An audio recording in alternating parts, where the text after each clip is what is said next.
Chapitre 42. La naissance de l'humanité. Avec l'activité électromagnétique des astres, nous avons acquis la certitude que notre Soleil deviendra une étoile géante dans les temps lointains, en remontant la branche de la galaxie. Mais, pour l'instant, et parce qu'il possède encore Neptune, Uranus, Saturne et Jupiter qui croissent dans sa famille avec leurs satellites, en augmentant son inertie d'ensemble, le Soleil descend pour l'instant vers le bord de la galaxie. Pour ces raisons, on sait que la famille solaire est l'une des plus jeunes familles de la roue. Mais cette jeunesse se remarque aussi par le climat tempéré qui est consécutif à la stabilisation de la Terre qui s'est opérée récemment. Ayant besoin de cette stabilité, l'humanité n'existe donc que depuis peu de temps. Et c'est pour qu'elle demeure que Dieu envoie son Fils unique aujourd'hui. Âge de l'humanité. Rappelons que ce sont les grands et rapides changements de température dus au va-et-vient de la Terre qui façonnèrent les continents. C'est pour cela que, sur le plan climatique et géologique, il s'est produit beaucoup de changements le long des ères, jusqu'au début du Quaternaire où la Terre se stabilisa. Et c'est en raison de cette stabilisation, qui n'eut que peu d'influence sur le relief, qu'il est fort difficile de distinguer le tertiaire du Quaternaire, notamment en étudiant les sols et les climats. Cependant, il est aisé d'admettre que l'ère Quaternaire, le 6e jour, est la seule ère qui pouvait offrir le climat et les conditions de vie favorables à l'existence de l'humanité. Et c'est ce jour-là que l'homme fut créé, comme Moïse l'a fort bien illustré. Le début du Quaternaire fut essentiellement marqué par le changement climatique de la Terre qui, s'étant à nouveau rapproché du Soleil, se réchauffait continuellement. L'âge du Quaternaire, où le climat devint tempéré, donne aussi l'âge approximatif de l'humanité que l'on peut raisonnablement estimer à 10 000 ans. Au début de cette ère, ce fut aussi la période où les grands glaciers finissaient de fondre. On peut également faire une telle estimation à partir de ce que fut la croissance de l'humanité. On a déjà fait ce calcul et on a pu situer l'origine de l'homme à plus de 10 000 ans, ce qui d'ailleurs correspond mieux aux vestiges que l'on trouve de la présence humaine. En raison de la jeunesse évidente de la famille solaire et de tout ce que l'on a étudié sur les formations et les grands changements de température, notamment aux extrémités des airs, nul ne peut croire plus longtemps que l'homme existe depuis 4 millions d'années, mais qu'il existe depuis une dizaine de milliers d'années tout au plus. On doit évaluer pareillement les ères précédentes en milliers de révolutions seulement, et non en millions ou milliards d'années qui défient l'entendement.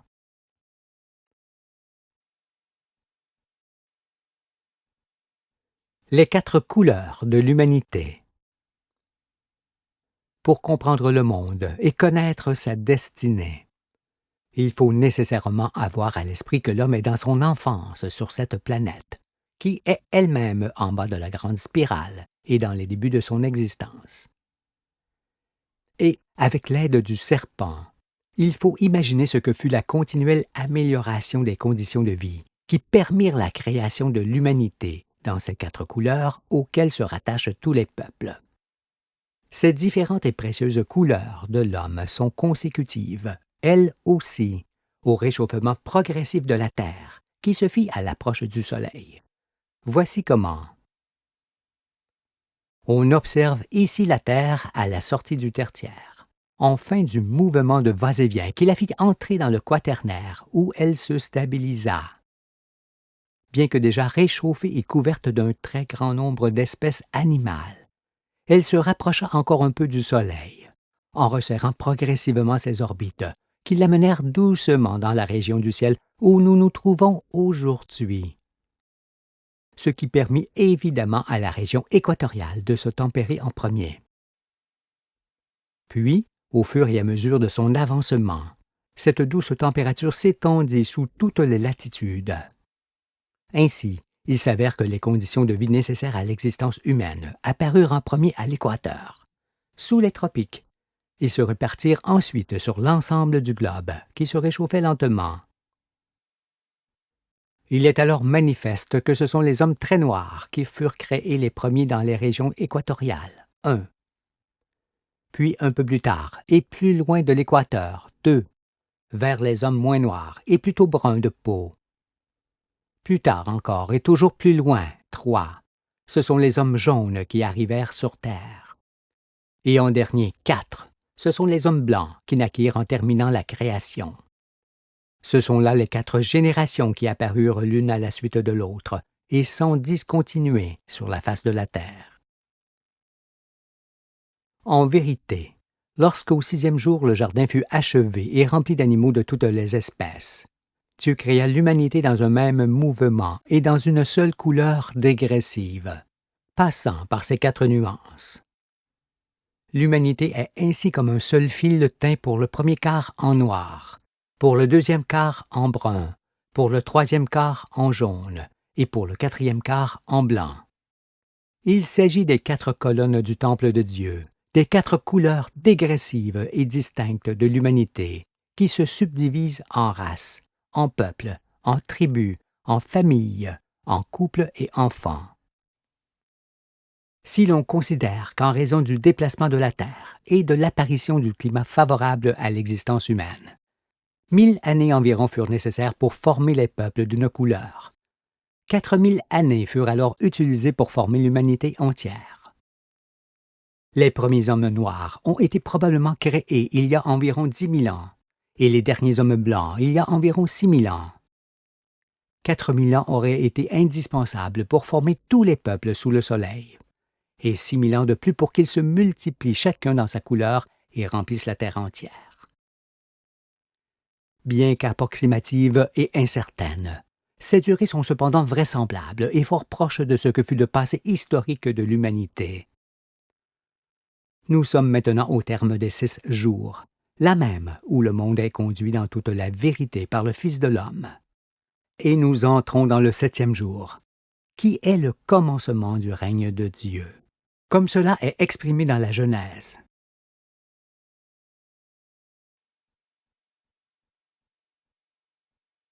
Formation de l'homme. Les premiers couples de chaque race furent créés successivement çà et là tout autour du globe, mais indépendamment du climat tempéré qui leur était indispensable. Les hommes avaient besoin de toute la création végétale et animale qui les précédait pour être formés et pour pouvoir subsister. C'est pourquoi, sans la diversité des mondes des ères précédentes et sans celle des végétaux et des animaux qui nous devancèrent dans notre ère, le monde humain ne serait pas. Il fallut en effet tous les changements climatiques du passé et les mondes antérieurs pour que notre monde existe aujourd'hui.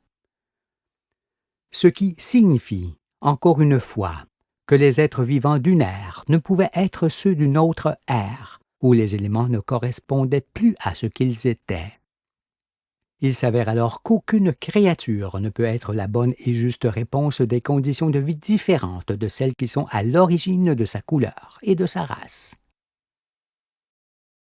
Comment faut-il alors se représenter l'homme par rapport à la terre elle-même? Il est écrit dans la Genèse. L'Éternel Dieu forma l'homme de la poussière de la terre. Il souffla dans ses narines un souffle de vie, et l'homme devint un être vivant. Cette description imagée de la formation de l'homme montre que la poussière, la matière, qui compose la terre, compose forcément le corps humain. De ce fait, comme tout être, l'homme est partie intégrante de la planète. Il est la bouche et l'esprit de la terre. Il est son enfant et la raison même de l'existence de la famille solaire. Ce qui est semblable dans toutes les familles stellaires de la galaxie. Parce qu'en existant partout, la vie se manifeste partout dans l'univers de Dieu.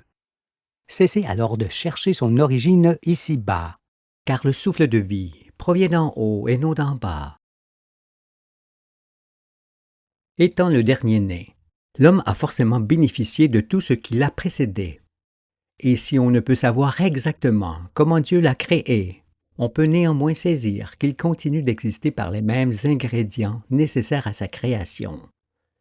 On peut aussi comparer l'homme à une somme d'unités ajoutées les unes aux autres.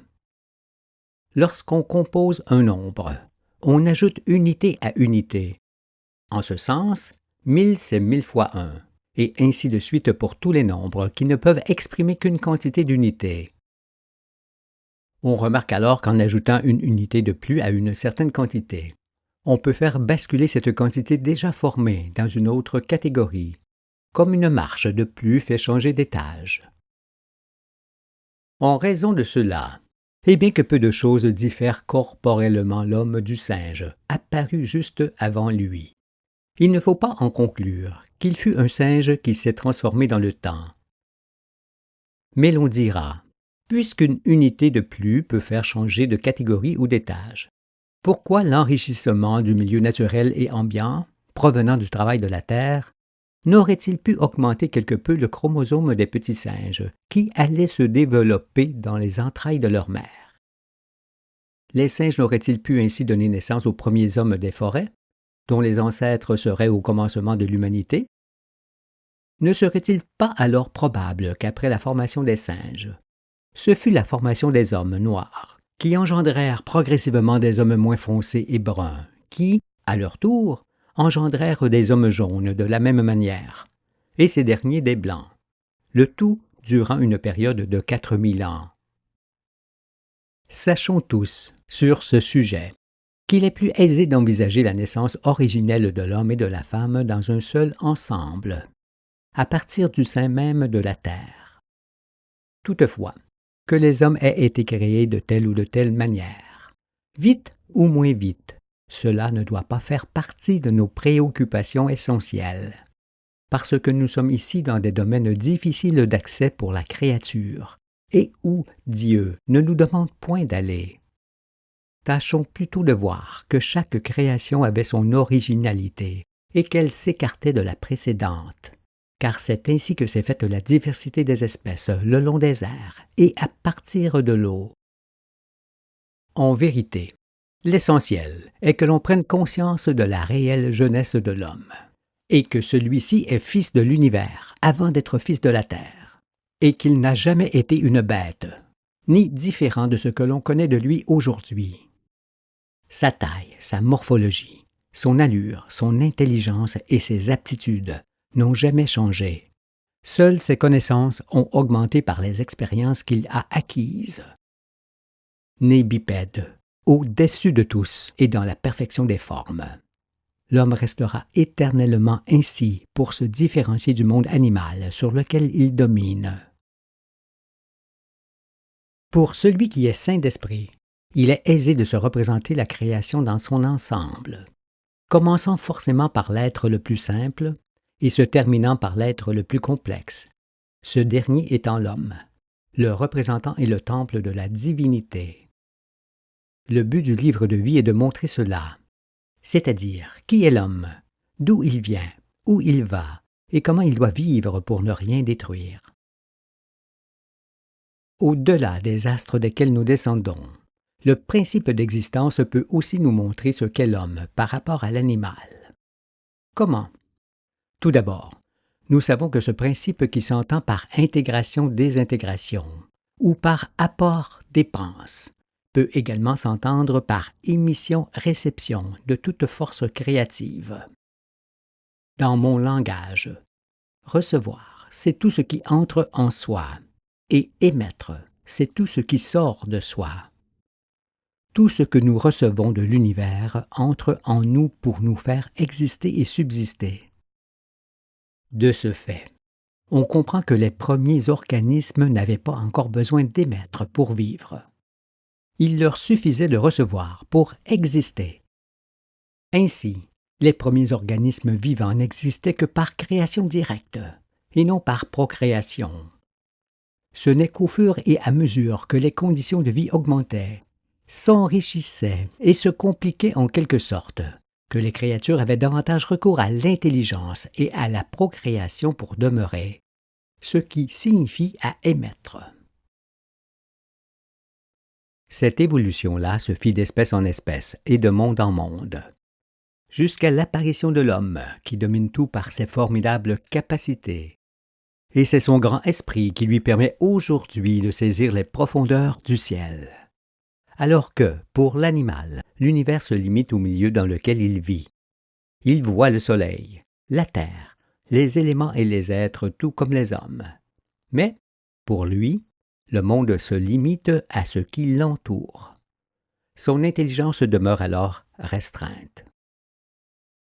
C'est pourquoi, même s'il s'agit d'un grand singe habile et studieux du soir du monde, il ne pourra être enseigné et savoir que Jupiter, Saturne, Uranus et Neptune sont des corps solides, entourés d'une gigantesque atmosphère, qui se prépare à briller comme le soleil. Par conséquent, il ne saura jamais que les étoiles brillent grâce à leurs astres, et qu'elles éclairent chacune leur monde où il y a des singes tout aussi expressifs et amusants que lui. Limité dans ses raisonnements, et ne pouvant connaître la science du Créateur qui lui procure l'être, le souffle et le mouvement, il appartient forcément au monde animal. Alors, tout comme ses ancêtres qui sont nés singes, il restera singe et ne sera jamais savant. Contrairement à l'animal qui fait partie de son édifice, l'homme saint d'esprit, lui, peut être conduit dans toute la vérité. C'est pourquoi, sur le soir, quand il arrive au lieu du crâne avec le Fils, il saisit facilement le sens caché d'une allégorie, d'une métaphore ou d'une parabole, car ses oreilles peuvent entendre ce jour-là ce que signifie « Lève-toi, prends ton lit et marche ». Il comprend toutes les paroles de l'Écriture. Et c'est sans forcer qu'il voit cette fois ce qu'est la résurrection des morts au dernier jour et pourquoi il est écrit. En ces jours-là, les aveugles verront. Il en est ainsi parce qu'en étant débarrassé des mensonges scientifiques et des mensonges religieux, l'homme dont l'esprit ne cesse de s'accroître le long des siècles peut au soir du monde aisément différencier le bien du mal, ainsi que le vrai du faux. Il est alors au zénith de la compréhension et discerne parfaitement les éléments de l'univers, qui lui donnent corps et esprit. Ainsi il se fond avec son Créateur et prend conscience que cette lumière qui le distingue de l'animal fait de lui la plus grande créature qui puisse exister. Je parle de vous, les humbles de la terre, de vous tous les circoncis de cœur, qui comprenez promptement les paroles du Fils de l'homme. Je ne parle nullement de ceux qui ont du mal à monter les chevaux à la course, et qui se demandent encore, peut-on être certain que, dans l'univers, l'homme est la plus grande créature existante pour laquelle les étoiles brillent? À cette question, je réponds encore une fois que ce sont les multiples perceptions de l'homme qui composent sa conscience, son esprit avec lequel il peut identifier tous les éléments de l'univers qui lui procurent existence. Et c'est toujours son esprit qui le dote de la parole avec laquelle il pense et tient raisonnement. C'est pourquoi, lorsqu'il démontre les deux faces de l'électromagnétisme universel et les processus qui amènent son existence, l'homme émet autant qu'il reçoit. Il atteint ainsi des sommets auxquels il ne s'attendait pas. Que peut-on en effet démontrer au-delà de l'univers vivant qui nous donne existence? Quand on le fait, on démontre Dieu. On sait alors qu'on est soi-même son temple, sa demeure. On s'éclaire et on change forcément. L'homme est bien pour cela l'état premier de l'ange, ce qui le différencie de l'animal. C'est pourquoi j'ai dit que, dans l'univers, il ne peut y avoir un être supérieur à celui qui devient ange. Et c'est ce que vous devenez, vous qui naissez une seconde fois de l'esprit, avec moi.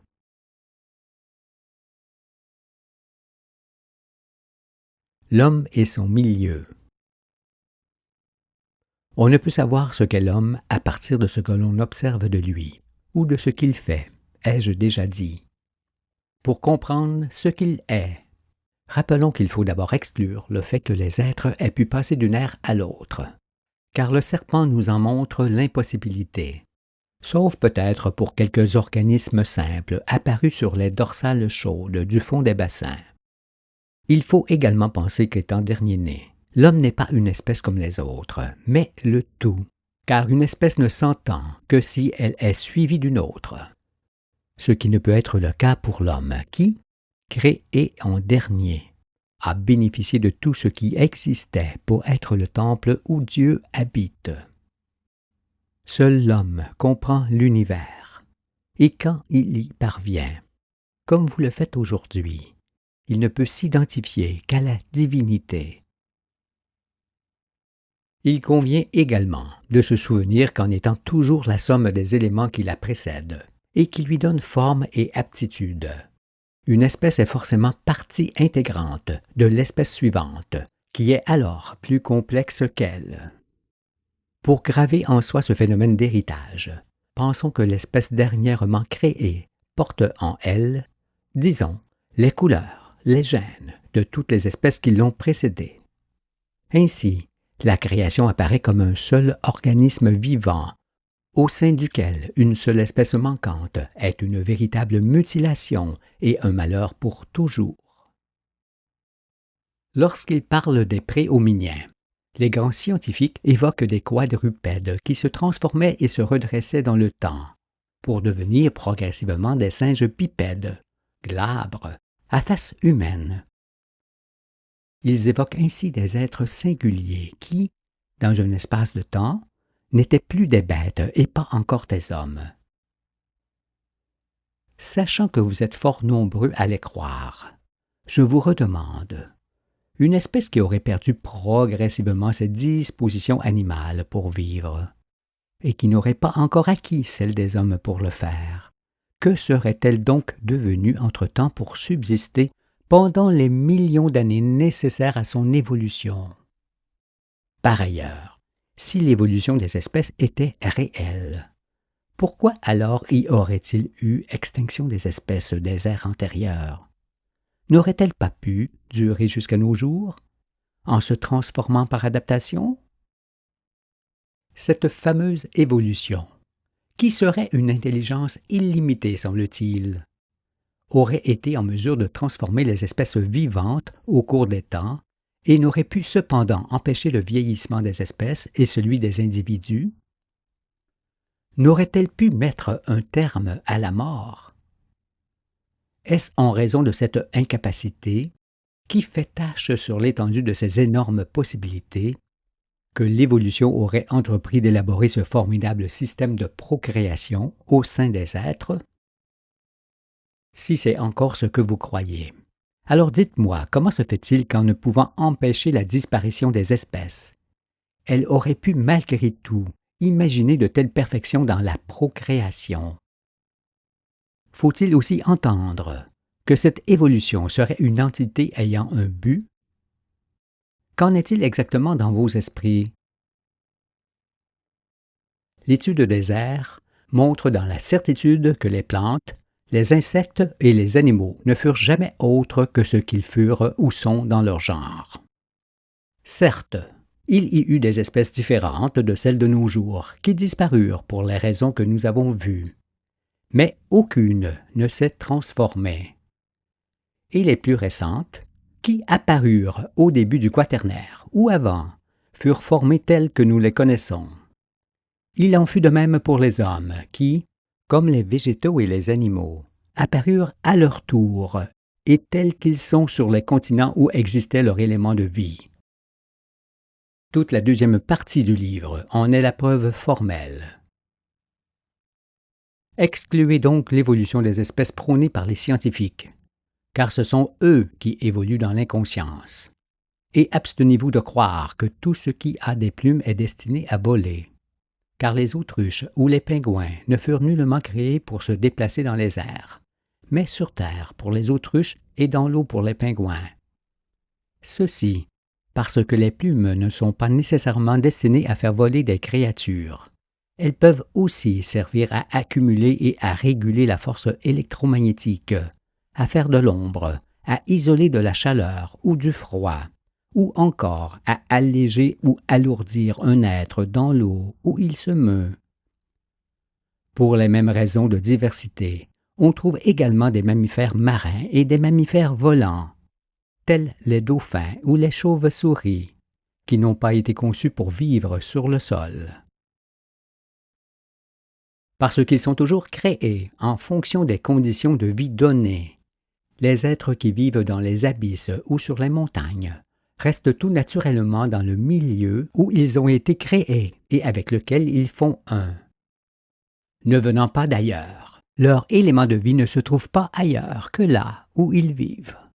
Et ils y restent, parce que la créature ne peut se retrancher de son milieu vital. C'est pourquoi tout être vivant est doté d'une constitution et d'un métabolisme qui ne lui permettent pas de vivre ailleurs qu'au sein des éléments ayant servi à le construire. Et ce sera toujours ainsi, soyez-en certains.